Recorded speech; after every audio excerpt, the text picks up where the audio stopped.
WhatsApp wellness club family, my name is Bharat and आपने topic देखा होगा how to burn fat effectively. तो इसमें मैं आपके सामने 3 ऐसी स्ट्रेटजीज रखूंगा जो कि आपको हेल्प करेंगी इफेक्टिवली फैट बर्न करने में एंड मोर ओवर आपका जो रिजल्ट आएगा दैट विल बी सस्टेनेबल। आपको दोबारा आउट ऑफ शेप आप नहीं जाएंगे, दोबारा फैट अक्यूमुलेशन नहीं होगा। तो ऐसी 3 स्ट्रेटजी, सबसे पहली स्ट्रेटजी मैं आपके सामने डिस्कस कर रहा हूँ that will be you need to avoid going into a conservation mode. आपको अपनी बॉडी को कंजर्वेशन मोड में जाने से बचाना है, विच मीन्स कि क्या होता है, जैसे कि अभी हम लोग देख रहे हैं कोरोना के टाइम पे हमारी इनकम जो है, हमारी income is not as as the way it use to be. हमारी इनकम अभी बहुत ज़्यादा, कई लोगों की इनकम नहीं है, तो एज अ रिजल्ट हम लोग अपने एक्सपेंसेस जो हैं बहुत सोच समझ के खरीद रहे हैं। एज अ रिजल्ट हम अपने रिसोर्सेज को लेके we are in a conservation mode. तो उसी को हम कहते हैं कि हम लोग, हमारे पास जितने भी रिसोर्सेज हैं अब हम उसको सोच समझ के खर्च रहे हैं। We not spending the way we use to do it जब तक हमारे पास अच्छी इनकम होती थी।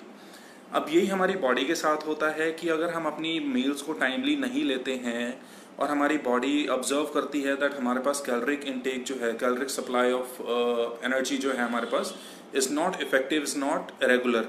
हमारी बॉडी को अब in order to sustain, in order to keep the functions which are working together to keep us alive and healthy, उन functions के लिए हमारी बॉडी को कैलोरीज चाहिए। और वो कैलोरीज हमारी बॉडी को अगर हम रेगुलर सप्लाई नहीं कर रहे तो हमारी बॉडी उस केस में कैलोरीज को कंजर्व करना शुरू करती है। उसी को हम कहते हैं बॉडी का कंजर्वेशन मोड। तो बॉडी के कंजर्वेशन मोड में जैसे ही हमारी बॉडी एक कंजर्वेशन मोड में आती है तो हमारी बॉडी कैलोरीज को सेव करना शुरू कर देगी और हमारी बॉडी कैलोरीज को स्टोर करना शुरू कर देगी। एज अ रिजल्ट वो कैलोरीज हमारे कहाँ स्टोर होंगी? हमारे इंटरनल ऑर्गन्स के अराउंड, हमारी ट्रंक एरिया में, उसके बाद हमारे वेरियस बॉडी पार्ट्स पे। So in order to prevent this fat accumulation around the body, हमारे इंटरनल ऑर्गन्स के अराउंड, हमारी आर्म्स के अराउंड, हमारे लेग्स के अराउंड, हमारे बट्स के अराउंड, हमारी चेस्ट, जो भी जहाँ पे भी हमारा इंडिविजुअल के अकॉर्डिंग हमारा फैट स्टोर होता है, उसको हम लोग प्रिवेंट कर सकते हैं। कैसे उसको प्रिवेंट कर सकते हैं? जब हम अपनी बॉडी को हम ये यकीन दिलाएं, हमारी बॉडी ये अंडरस्टैंड करे कि हमारी बॉडी को एक रेगुलर फ्लो ऑफ एनर्जी या रेगुलर सप्लाई ऑफ न्यूट्रिएंट्स मिल रहा है। अब वो हमारी बॉडी रिलैक्स्ड है कि उसको चिंता नहीं है कि मेरे पास आगे पता नहीं, मेरे पास न्यूट्रिएंट अपटेक, मेरे पास कैलोरीज इंजेस्ट मेरे पास कब होगा, नहीं होगा। Now the body is getting a continuous supply of energy. As a result हमारी बॉडी बड़ी रिलैक्स स्टेट में होगी, हमारी बॉडी जो है कंजर्वेशन मोड में नहीं होगी। इसी के कारण ये होगा कि हमारा जो फैट एक्यूमुलेशन है वो कम होगा।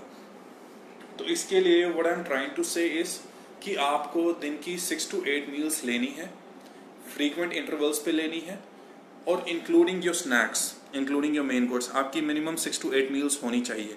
हाँ, 2 से 3 घंटे में एक ना एक आप मील लीजिए एंड यू विल सी कि आपका फैट एक्यूमुलेशन कम हो रहा है। At the same time even if you are not working out to some extent आपका फैट बर्न होना शुरू होगा, बिकॉज 80% ऑफ द कैलोरीज हमारी बॉडी में तब बर्न होती हैं जब हम अपनी बॉडी को इंटरनली हमारे सारे प्रोसेसेस जो कि 11 सिस्टम्स हमारे काम करते हैं, उन 11 सिस्टम्स को हम ढंग से काम करने के लिए बोलते हैं। तो 80% ऑफ द कैलोरीज हमारी उसी में बर्न हो जाती है। हमारा 20% आपका 20 to 25% आप कह सकते हैं मैक्सिमम, जिसमें आप through workout, through non exercise activity and जो भी आपका डेली चोर्स होते हैं, जो बीएमआर के अतिरिक्त या बीएमआर के एडिशनल में जो भी कैलोरीज होती हैं वो बर्न होती हैं। बट हमारा major 80% of the calories are burn because हमारी बॉडी के इंटरनल 11 सिस्टम्स इफेक्टिवली काम कर रहे हैं। So this is also one of the reasons कि हमारे को हर 2 से 3 घंटे में एक ना एक मील लेनी है, चाहे वो हमारा स्नैक हो, चाहे वो हमारा मेन कोर्स मील हो, और हमारी हर एक meal has to be a balanced supply of all the healthy fats, all the healthy proteins, all the healthy carbohydrates, हमारे फाइबर्स, हमारे सब कुछ इन प्लेस होने चाहिए। तब जाके हमारी बॉडी जो है एक फैट बर्निंग फर्नेस की तरह वर्क करेगी, हमारी बॉडी कंटिन्यूस वर्क करेगी और हमारे 11 सिस्टम्स इफेक्टिवली काम करेंगे। चलिए, अब मैं आपको सेकेंड स्ट्रेटेजी बताता हूँ। Second strategy is the importance of lean mass in burning fat. See, अभी प्रॉब्लम क्या होता है लोगों में, सबसे पहले मैं आपको बताता हूँ कि एक छोटा सा आपको मैं कंसेप्ट बताता हूँ। अभी हम लोग जो अपना बॉडी को जो हम गेज करते हैं, हम लोग अपना फैट परसेंटेज देखते हैं, तो हम एक परसेंटेजेस के उसमें देखते हैं। फॉर एग्जांपल एक आइडियल हमारा body fat percentage is for a male is 10 to 15% और 18 to 22% और 15 to 20% इन बिटवीन एवरेज हमारा जो होता है फीमेल का होता है। तो हम लोग परसेंटेजेस की बात करते हैं, हम लोग केजीस में, ग्राम्स में, पाउंड्स में बात नहीं करते। तो परसेंटेजेस का मैं आपको सबसे पहले एक एक्सप्लेनेशन देना चाहता हूँ that will make you understand कि मैं क्या कहना चाह रहा हूँ। तो परसेंटेजेस का सबसे पहला जो होता है percentage is a relative. For example अगर मैं कहता हूँ कि मेरा जो है 25% बॉडी फैट है, तो उस 25% बॉडी के साथ में 25% बॉडी फैट के साथ में मेरा एक रिलेवेंट एक और कंसेप्ट है, मेरा एक और रिलेवेंट वेट है, दैट इज 75% मेरा लीन बॉडी मास है, जिसमें मेरा मसल्स है, जिसमें मेरा बोन डेंसिटी है, जिसमें मेरा लिगामेंट्स है, जिसमें मेरे टेंडन्स हैं, जिसमें मेरा वाटर वेट है। अच्छा वेट है जो मेरा 75% का जो वेट है, that is a good weight. अगर ये मेरा 75% से 85% भी हो जाता है तो मेरे को उसमें कोई नुकसान नहीं है, ये मेरे को लॉन्ग रन में बेनिफिट ही करेगा। मैं आपको बताऊंगा आगे कैसे। ऑन दी अदर हैंड जो मेरा 25% है वो मेरा फैट परसेंटेज है। ये एंटायरली 25% जो है कम्प्लीटली बैड नहीं है। इस 25% में मैं कहता हूँ कि अगर मेरा 10% भी लॉस हो जाए तो मैं 15% पे आ जाऊँगा, या 15% लॉस होता तो मैं 10% पे आ जाऊँगा। तो मेरा ये फैट वेट जो है, ये वाला मेरा परसेंटेज जो है ना, मेरे को इसको नीचे लाना है। सो अंडरस्टैंड कि 75% अगर मेरा लीन बॉडी मास है इन कंपैरिजन टू 25% जो कि मेरा फैट मास है, या मेरा फैट मास 25% है, 25 kgs for a person who is 100 kilos, तो 25 किलो का जो मेरा वेट है, जो मेरा फैट का, उसके अकॉर्डिंग उसके कॉन्ट्रास्ट में या उसके रिलेवेंट मेरा 75 kgs का मेरा लीन बॉडी मास भी है। तो इन ऑर्डर अब ये कंसेप्ट ये है कि मैं आपको जो कंसेप्ट ये है कि अब मेरे को अपने फैट परसेंटेज को, लेट्स से मेरे को अपना फैट लॉस करना है, जो कि मेजरली लोगों का गोल होता है। मेरे को 25% को नीचे लाना है। So there are two things, either I focus on 75% और I focus on 25%। Okay, so 75% मेरा लीन बॉडी मास है, 25% मेरा फैट वेट है। और अब मेरे को there are two approaches, either I focus on 25% और आई फोकस ऑन 75%। दोनों अप्रोचेस को हम डिस्कस करते हैं। 25% के पीछे मैं भागता हूँ, मैं 25% को 20% लाना चाह रहा हूँ, मैं 15% लाना चाह रहा हूँ, जबकि मैं अपने 75% के बारे में मैं इतना नहीं सोच रहा हूँ। I am not worried about 75%। तो उस केस में मैं बहुत सारा कार्डियो करूँ या बहुत सारा स्टारवेशन मोड में मैं अपनी डाइटिंग करूँ, जो कि कॉन्ट्राडिक्ट करता है मेरे पहली स्ट्रेटेजी को। तो उस केस में आपका जो है लीन बॉडी मास नीचे जा सकता है, हो सकता है कि आपके आउटकम्स इतने अच्छे ना आए, हो सकता है कि आपका स्किन पेल हो जाए, हो सकता है कि आपका बिकॉज ऑफ एक्सेसिव कार्डियो आपका स्किन सैग कर जाए। तो ये सारे इश्यूज होते हैं हमारे अगर हम सिर्फ और सिर्फ 25% को फोकस करते हैं। वेरएस अगर मैं दूसरा अप्रोच लेके चलूँ in which I am focusing majorly on the 75%, उस 75% के केस में अगर मैं 75% को 80% करने की कोशिश करता हूँ, देन अकॉर्डिंगली मेरा percentage, because it's a relative concept जो मैंने आपको समझाया, तो मेरा 80% जो है, अब मेरा फैट परसेंटेज 20% रह जाएगा। तो एज अ रिजल्ट मैंने फैट के बारे में सोचा भी नहीं, मैंने लीन मास के ऊपर वर्क करा, जिसमें मैंने मसल गेन के बारे में सोचा, मैंने बोन डेंसिटी के बारे में सोचा, मैंने अपने लिगामेंट्स और टेंडन्स के बारे में सोचा, और मेरा फैट परसेंटेज अपने आप नीचे आ गया। उसके ये तो हो गई, चलो जी, एक लॉजिकल रीजनिंग, ये तो हो गई analytical reasoning. But on the other hand scientific reasoning ये भी है कि किसी भी हमारे वर्कआउट का जो ऑब्जेक्टिव होता है, दैट इज टू गेन और that is to elevate the basal metabolic rate. अगर मेरा BMR एलिवेटेड है तो मेरी बॉडी ज़्यादा फैट बर्न करती है।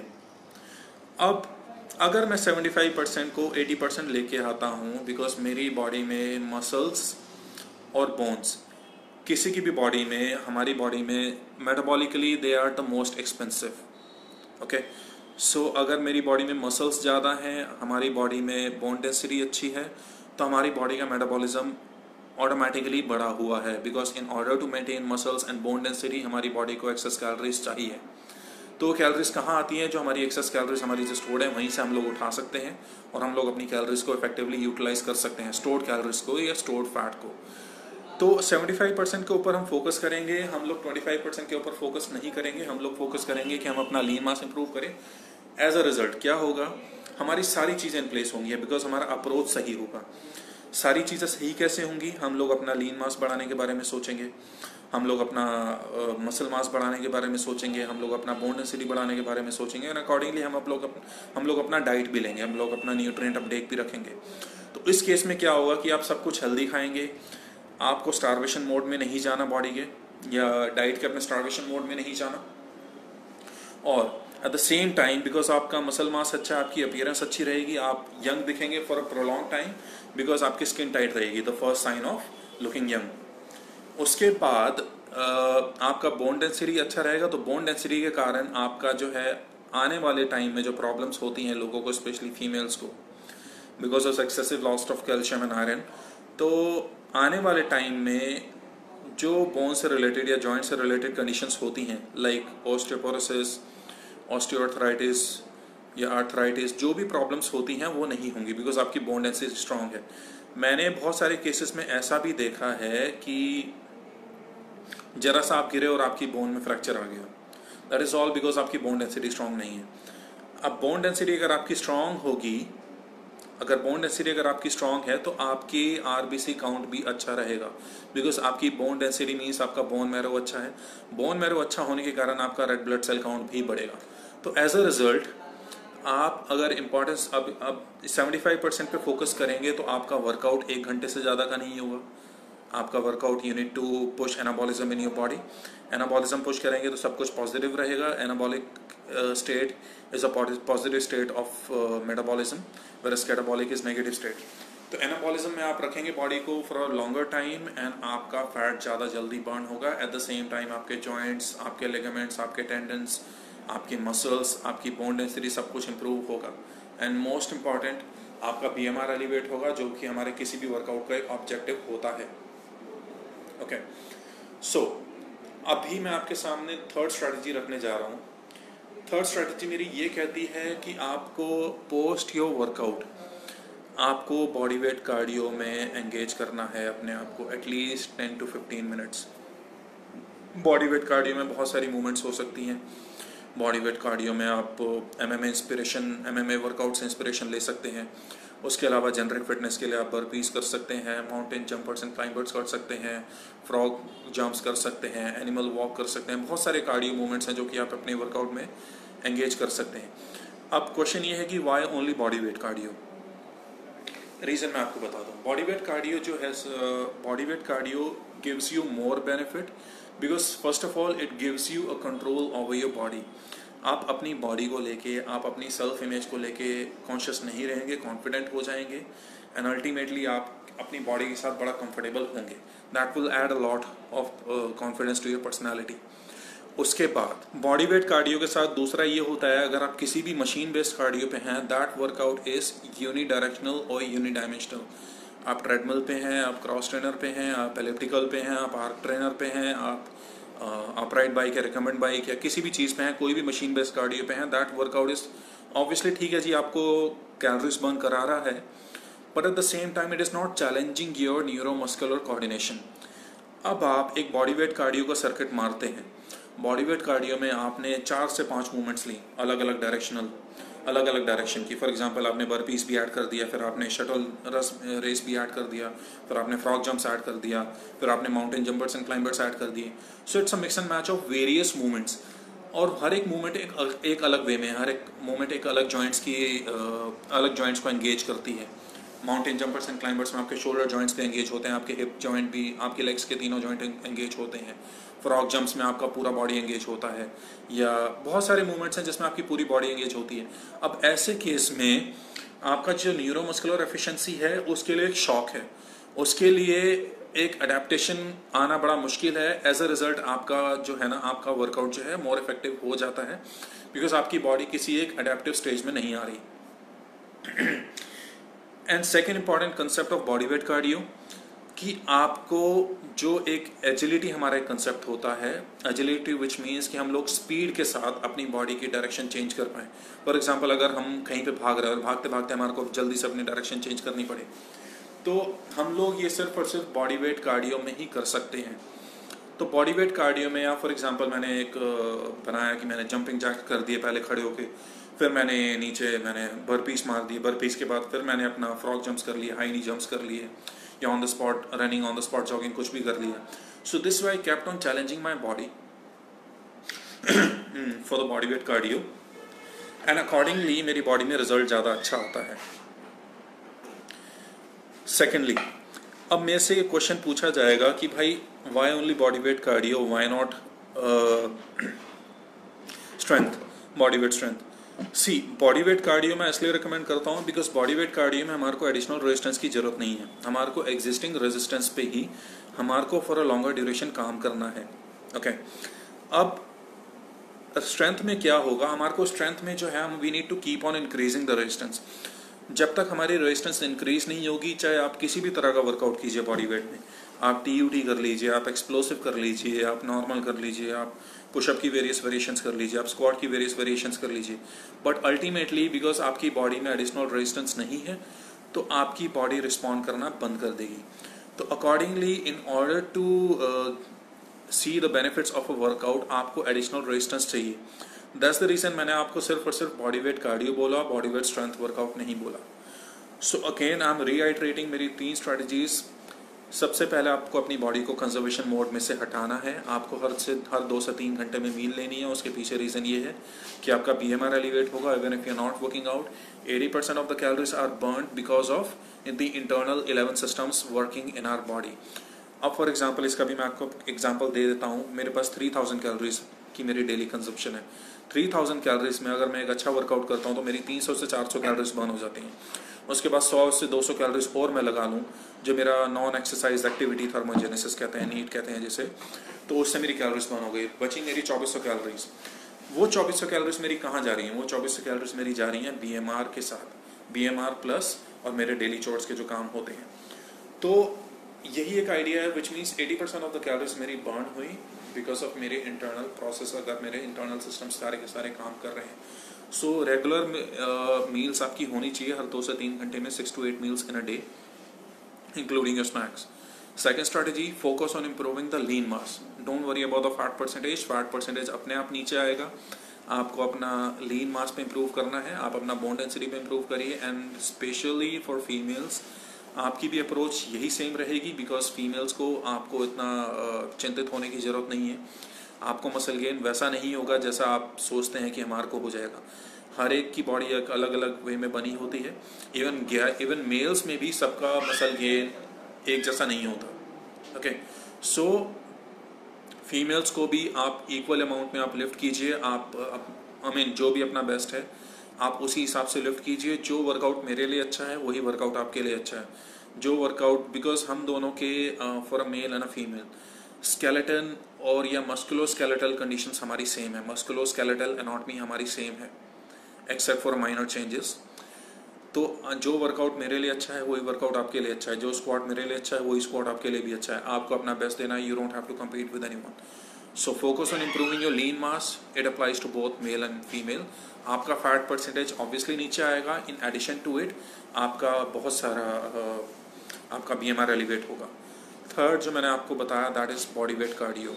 बॉडी वेट कार्डियो में अपने आप को एंगेज कीजिए. जितना बॉडी वेट कार्डियो अच्छा करेंगे वर्कआउट के बाद 10 से 15 मिनट का, आपकी न्यूरोमस्कुलर एफिशिएंसी बढ़ेगी, आपकी बॉडी में एजिलिटी बढ़ेगी, आपका फैट बर्निंग ज़्यादा अच्छे से होगा और आपका बॉडी जो है you will gain confidence over your body.